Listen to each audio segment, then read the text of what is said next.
Bienvenue à 2 pour 1 de passion. Chaque semaine, on va rencontrer des passionnés qui ont décidé de vivre leur rêve pour connaître leur histoire. Cette semaine, rencontre avec l'auteure, compositrice, interprète Isabelle Cyr, qu'on a d'abord connue comme comédienne dans un des téléromans les plus populaires des années 90, Chambre en ville. On se souvient d'elle au cinéma également pour son rôle de Carmina dans les films du même nom. Mais depuis quelques années, c'est la créatrice en elle qui prend de plus en plus de place dans sa vie. Rencontre avec la talentueuse, généreuse et impliquée Isabelle Cyr.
Merci beaucoup, Isabelle. Pour toi. Ah, c'est gentil. Oui. Ça me touche. Isabelle Cyr, merci beaucoup d'avoir accepté l'invitation et bienvenue à 2 pour 1 de passion. Merci. Artiste multidisciplinaire, acadienne. Oui. Femme fortunée. Oui. Tu décris comme ça? Très fortunée. J'ai eu une famille très aimante qui m'ont encouragée tout le long, dans toutes mes aventures. Déjà, au départ, j'avais 2 parents qui étaient très fervents des arts et de la culture. Fait que j'ai baigné là-dedans toute mon enfance, puis je leur suis très reconnaissante pour ça. Isabelle, aujourd'hui, on va surtout parler de ton implication. Tu t'impliques, on aurait pu faire 10 épisodes pour toutes les causes. Oui. Aujourd'hui, on va se concentrer un peu plus sur le Centre Filou. Oui. Une collaboration que tu as, parce que, bon, tu animes à Opération Enfant Soleil, tu as découvert le Centre Filou, qui est un centre d'hébergement pour jeunes handicapés. Et d'ailleurs, pendant l'émission, tous les extraits vidéo qu'on va voir de spectacles, c'est des concerts que tu as donnés au mois de décembre dernier. Tout ça parce que ma grand-mère, du côté de mon père, était écossaise. Ma grand-mère, elle s'appelait Mary McIsaac. C'est écossais, ça, hein? Je veux qu'on parle de ta grand-mère, une de tes grand-mères, qui a quand même vécu jusqu'à 104 ans. Oui. Et elle a été une des premières joueuses, une des premières gardiennes de hockey. Oui. Et là, il faut se rappeler, il y a plus de 100 ans, on n'avait pas le même équipement et tout ça. Elle allait jouer en grande robe. Tout à fait. Et le dimanche, elle allait se confesser de tout ça. C'est ça. Qu'est-ce que Mary McIsaac pouvait bien faire à Edmundston? Mary McIsaac s'est mise à jouer du piano pour le cinéma muet. Le piano était à côté, j'imagine, face à l'écran. Oui, face à l'écran. Et elle accompagnait l'émotion. Elle a joué sur tous les films de Charlie Chaplin, tout ça, ce qui fait qu'elle a eu une vie assez intéressante, ma grand-mère, je vous dirais. Et là, si on revient une génération plus près, ta mère, qui a quand même été la première femme directrice de Radio-Canada. Oui. Ce qui est quand même pas rien. On a beaucoup entendu parler l'année dernière de tout ce qui se passe à Radio-Canada. Oui. Malheureusement, elle est décédée. Est-ce qu'elle aurait été de celles qui seraient descendues dans les rues pour les manifestations et tout ça? Totalement. Déjà, même de son vivant, maman trouvait triste qu'il y ait des coupures de budget, beaucoup au niveau des régions à ce moment-là. Et maman était une grande défenseur de toutes les cultures, évidemment particulièrement de la culture acadienne, parce qu'elle était directrice de Radio-Canada Moncton pour la radio Atlantique. Pour toute l'Atlantique, en réalité. Et les gens tremblaient quand maman arrivait à Montréal, dans la Grande Tour. Ils disaient « Oh non, Madame Cyr arrive, Madame Cyr arrive », parce que non, ça passait pas. Elle exigeait que la région, que les Acadiens aient le droit à la même chose que les gens de Montréal. Brûle dans ma tête ces images d'un temps, jamais j'aurais cru, voulu les revoir. Mais tôt ou tard, temps répare. Brûle dans mes yeux, ces mots qui me déchirent. Jamais j'aurais cru, voulu les redire. Mais tôt ou tard, le temps répare. Dans les années 90, tu fais partie des privilégiés qui ont beaucoup travaillé. Oui. Tu sortais de l'école de théâtre et, entre autres, à un moment donné, tu étais dans Chambre en ville, Carmina, Les ailes de la mode, Oui. des fois dans la même journée. Oui. C'était jour et nuit. Jour et nuit. Et tu étais en demande, tu faisais des entrevues, tu participais Ouais. aux émissions, dont le célèbre talk show, le Yves Show, dans les années 90, auquel tu as participé. Un moment marquant. Rien de moins, Oui. dont on a des photos qu'on peut voir Oh, à mon l'écran. Dieu, On va OK. te les montrer. Écoute, on va se... Oh my God! En 96, OK. quand même, le Yves Show animé par un jeune boutonneux qui répondait OK à chaque, À chaque 2 secondes. Et, Mais tu sais quoi, je m'en souviens vraiment bien. c'était Je m'en souviens quand très même, bien de ça. Ça avait été tellement sympathique. Puis je me souviens parce que, donc, en Mais effet, malgré tout j'étais... ça, tu es revenu quand même 2 fois. Je suis revenue 2 fois, hein? Ouais, dans la même année. Tu t'es C'est dit, il ça! va finir par s'améliorer, il me fait pitié, je sais pas. Ou moi, je vais m'améliorer.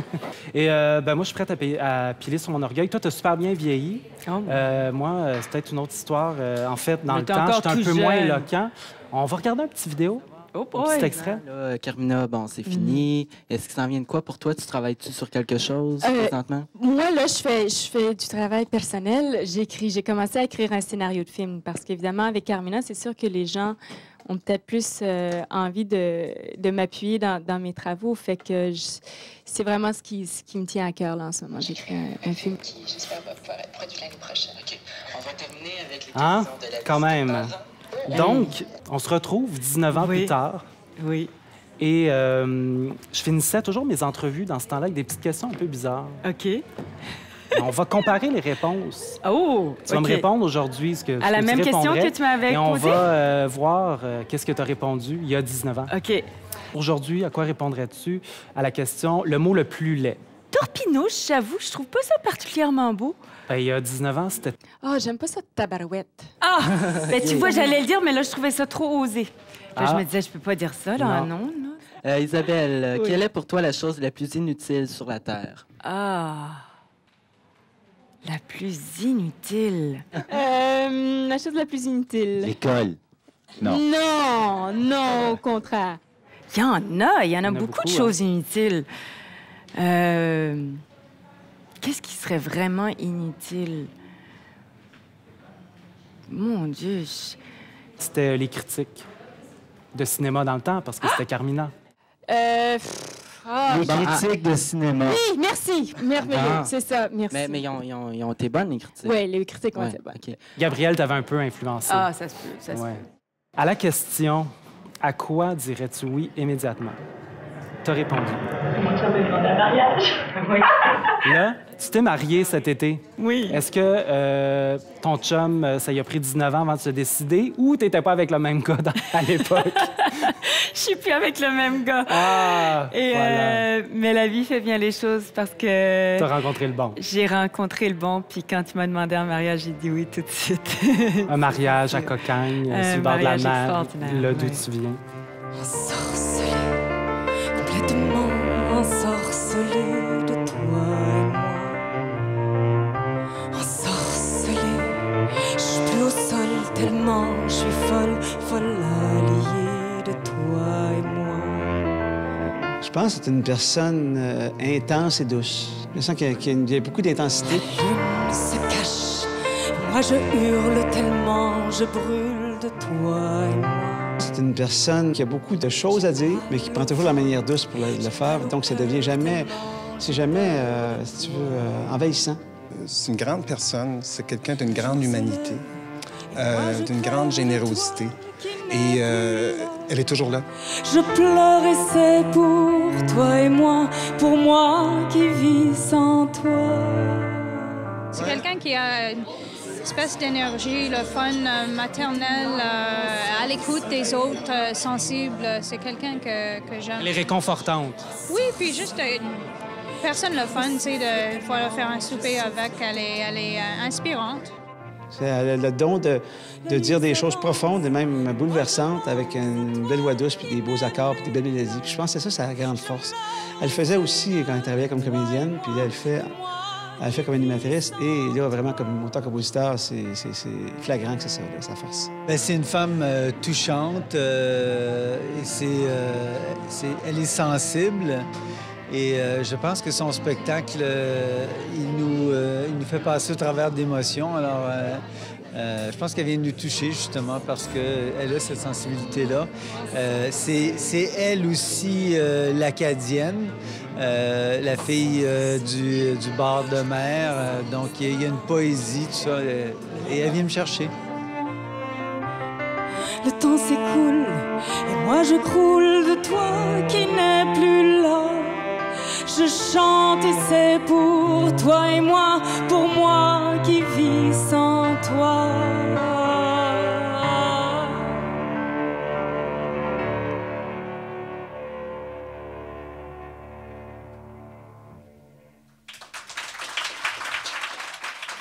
Là, tu as présenté pour le Centre Filou un spectacle qui était que des compositions. 22 chansons originales, ce qui est quand même pas évident non plus. J'étais un peu... Je sais pas ce qui m'a pris. T'aimes les défis? C'est comme... Oui. Où avais-je la tête? Ouais. J'ai décidé de faire ce spectacle-là. Puis en fait, je suis encore une fois tellement chanceuse parce que c'est Raymond Cloutier qui est venu me chercher et qui m'a dit, Isabelle, tu fais de la musique, viens faire ton spectacle chez nous. J'ai dit, mais Raymond, j'ai rien, j'ai plus d'album.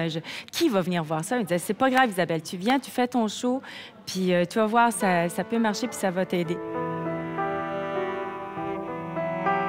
C'est sûr que quand quelqu'un comme Isabelle arrive avec une idée semblable, on est derrière elle et puis on fait tout pour que ça fonctionne, que ça marche.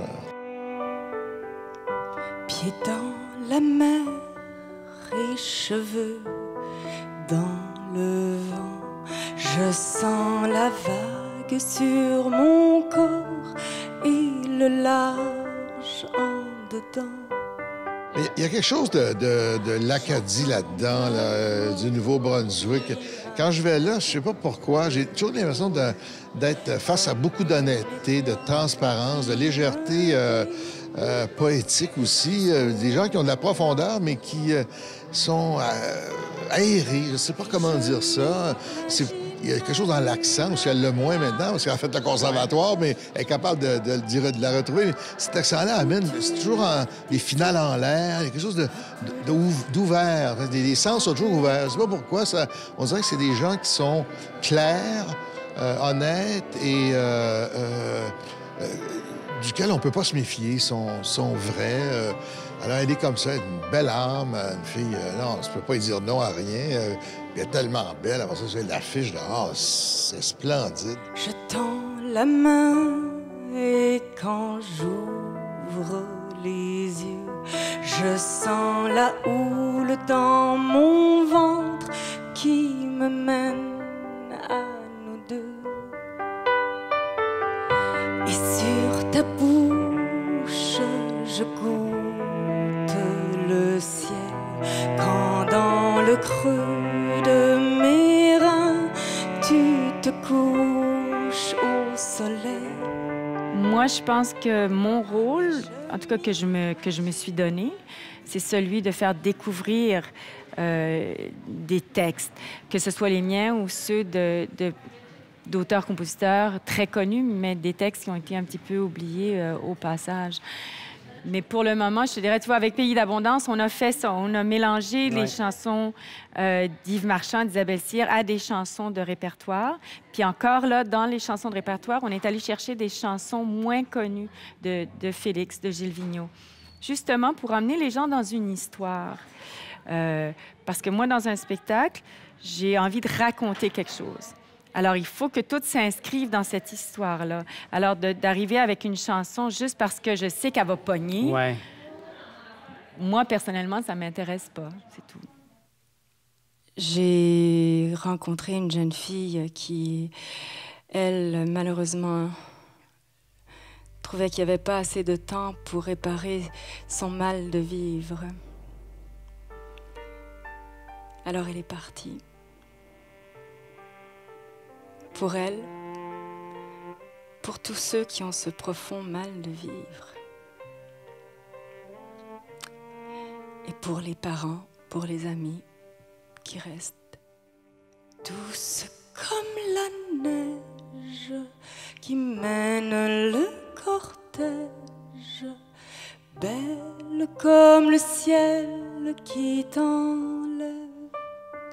La dépression, c'est une maladie et qu'il faut arriver à trouver ou déceler les symptômes le plus rapidement possible. Mais c'est très, très dur.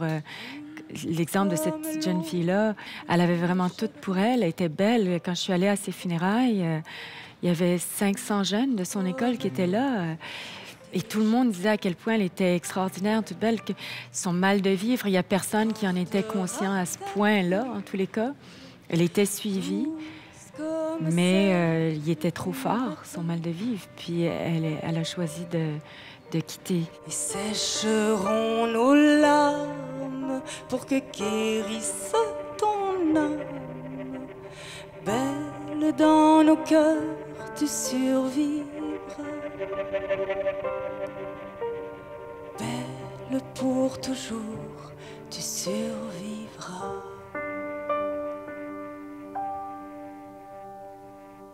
J'aime beaucoup l'instrumentation, c'est sa couleur. Je trouve qu'il y a elle touche ce soir quelque chose de singulier, intéressant, là, qui la distingue. Moi, en tout cas, je l'encouragerais à continuer dans cette direction-là parce que ça me plaît beaucoup ce que j'entends ce soir. Grapes are full of wine, and so am I.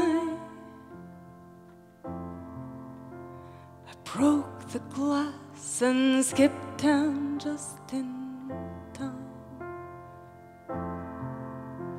The sun went down in my mouth. Tout ça, ça fait un beau spectacle. Et c'est un peu comme des petits films. Je trouvais ton spectacle. Oh, wow. C'est plein d'histoires. On embarque, on a l'impression que tout se suit, même si nécessairement ça ne se suit pas toujours. Est-ce que tu vas continuer avec ce spectacle-là? Oui. Oui, je suis chanceuse parce que déjà, j'en fais plusieurs de février à juin. Puis, j'espère pouvoir l'acheminer jusque dans les salles à travers le Québec. Il faut. C'est gentil. À Deux pour une passion, nos invités sont généreux et impliqués. Isabelle, tu t'impliques énormément. On pourrait faire une émission sur chaque cause dans laquelle tu t'impliques, mais on va se concentrer, entre autres, Opération Enfant Soleil. Oui. Tu animes à chaque année pour eux. Mais c'est pas juste ça. Non. Tu vas au-delà de l'animation pendant un week-end. Tu vas dans les hôpitaux, tu vas rencontrer les jeunes, les familles. Et c'est là que tu as rencontré, entre autres, Diane Chenevert. Oui. C'est sûr qu'Opération Enfant Soleil, c'est une grande, grande famille. Puis c'est fou parce que je te dirais que souvent, après chaque téléthon, je me dis, je peux plus faire ça. Parce que c'est très prenant, surtout émotivement. On s'attache beaucoup, beaucoup à ces gens-là. Et c'est sûr qu'on développe des liens d'amitié. Puis une semaine plus tard, quand j'ai plus mal aux jambes, plus mal aux pieds, d'avoir été 25 heures debout, c'est viscéral. C'est sûr que quand on a la chance de côtoyer ces gens-là, c'est une grande, grande richesse. Puis j'invite les gens à faire du bénévolat parce que on se rend pas compte à quel point c'est enrichissant, autant pour nous que pour le bien-être qu'on peut procurer aux gens. Et là, je tiens à vous rappeler, là, je vais faire mon petit message, OK? Nous sommes ici ce soir pour le Centre Filou. Et il y a de beaux albums à l'entraque là, qui sont à vendre. Le Centre Filou, c'est un centre d'hébergement. Diane et son conjoint ont eu un deuxième enfant. Filou vient de Philippe, leur petit enfant Philippe, malheureusement lourdement handicapé. Et en faisant des recherches, ils ne trouvaient pas d'aide, ils ne trouvaient pas ce dont il avait besoin. Donc, elle a acheté au début, elle louait, elle a acheté la maison finalement. Elle a ouvert un centre. Donc, c'est pour donner un peu de répit aux familles parce que ça a des répercussions. Parce que c'est très dur, c'est très, très difficile pour les familles quand ils se retrouvent avec un enfant qui est lourdement handicapé. Ça demande tellement de soins. Puis on est juste des êtres humains, on n'a pas toutes les forces, toutes les capacités. Alors, d'avoir créé ce centre-là, ça devrait être d'emblée partout comme ça. Ça devrait exister. Dans un monde idéal, elle ne serait pas obligée de se battre, Diane, à bout de bras pour maintenir ce centre-là en vie.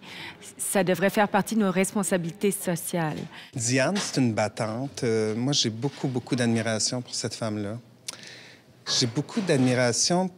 Justement, moi, je me dis que le chemin le plus long à parcourir, c'est celui qui mène à l'entrée de son cœur. Et quand on a le courage de ça, c'est pas rien. C'est là où j'ai rencontré aussi Alain Labonté, qui, lui, travaille beaucoup pour le Centre Filou. Parce que là, tu as fait les spectacles, albums, mais tu as fait des albums aussi. Les albums de Berceuse et Par amour au Filou. Qui a permis de ramasser plus de 90 000 quand même. Et c'est nono, on n'y pense pas, mais Diane, la maison, il y avait besoin de... Il y a un deuxième étage, mais pour emmener les enfants au deuxième étage, ça prenait un ascenseur. Puis un ascenseur, ça coûte 50 000 $. Et les albums ont réussi à donner un ascenseur, ce qui fait qu'elle est en mesure d'accepter et d'héberger plus d'enfants. Alors, wow, c'est merveilleux, tu sais.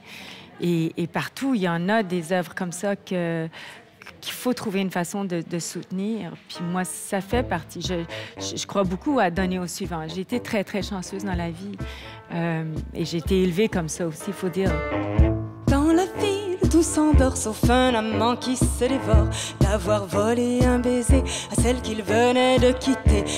T'en parles, je vois tes yeux pétillants, tu sembles pleine d'espoir et positive. Oui. Mais c'est ça, il doit y avoir des moments assez difficiles. Il y a des aussi. moments difficiles, c'est sûr, parce que, comme je disais tantôt, on côtoie ces familles qui sont prises avec de dures épreuves. Puis il y a des enfants qui passent pas à travers, on en perd, et on est attaché à ces enfants-là, mais chaque seconde auprès de ces familles-là est une attestation de la force de vie, de l'espoir, de l'amour. Puis la vie sans ça, c'est quoi? C'est rien. Alors, c'est moi qui suis chanceuse de côtoyer ça, puis de passer par-dessus mes propres petites émotions, puis bébite, ben c'est mon travail à moi, ça. Moi, j'ai ma santé, j'ai mes 2 jambes, j'ai mes 2 yeux. Oui, je suis sensible, mais, regarde, mets ça de côté, mets ça dans un tiroir, puis sois là pour ces gens-là.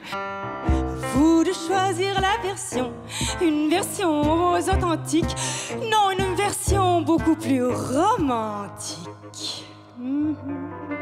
Et en terminant, qu'est-ce que tu souhaites pour l'homme et l'humanité, pour le futur? La paix. La paix. La paix extérieure et la paix intérieure. Parce que quand on arrive à être un peu serein dans ce monde qui va vite, où il y a beaucoup d'atrocités, mais quand on arrive à trouver la paix intérieure, on peut commencer à faire de belles choses. On peut commencer à aimer de nouveau. On peut commencer à avoir de l'espoir. Et ça, c'est les vrais outils. C'est les vrais outils pour que le monde devienne meilleur. Que ce soit de faire un petit geste pour le voisin d'à côté ou de soutenir une cause extraordinaire, mais chaque geste compte. Et je crois que ça part beaucoup de la foi dans la vie. Et cette foi-là vient d'une espèce de paix, de sérénité, de dire qu'on est chanceux d'être là. On est chanceux d'être vivant. Isabelle, merci beaucoup. On a tout au long des témoignages de gens qui ont dit à quel point tu étais douce, chaleureuse, et qu'on se sentait bien avec toi et que tu fais du bien et on t'en remercie. Merci. Je me fais porte-parole de tous ces enfants ou de ces gens qui peut-être te le disent pas. Un gros merci de faire une différence dans la vie et toutes tes implications. On n'attend pas 19 ans pour se revoir. Non! À bientôt. Et tu as maintenant une page Facebook. Tu t'es mis à ça. Donc, allez, Isabelle Cyr, allez aimer cette page et suivez-la. Et allez voir ce spectacle ou les futurs spectacles qu'il y aura. Un gros merci, Isabelle. Merci à toi, Merci beaucoup. Merci beaucoup. À vous de choisir la version, celle qui vous sied, celle qui vous plaît. Moi, je vous quitte et je m'en vais prendre un café. Oh yeah! Un bon café. Alcoolisé.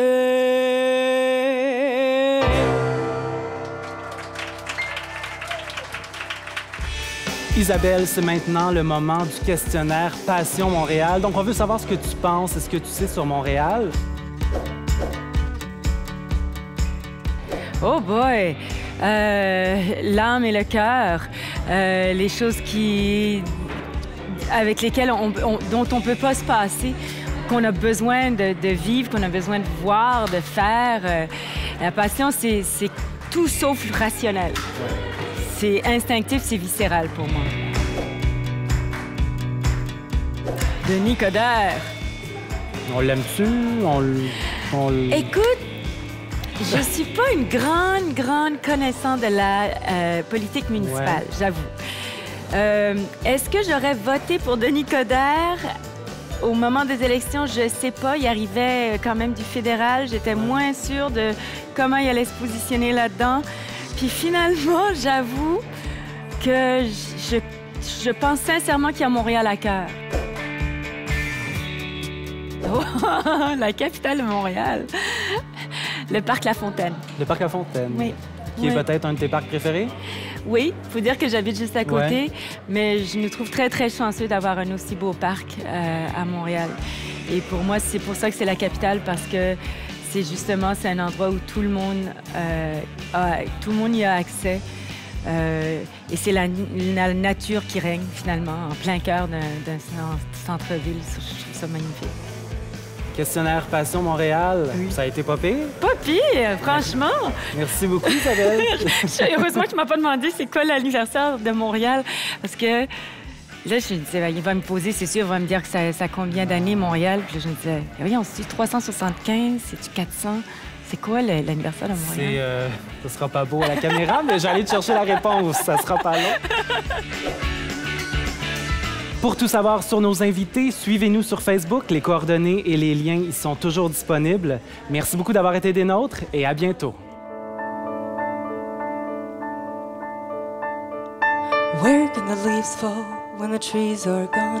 Where can the birds fly when the sun is gone? Where can the waters flow when the river is gone? I wish I knew. I wish I knew you.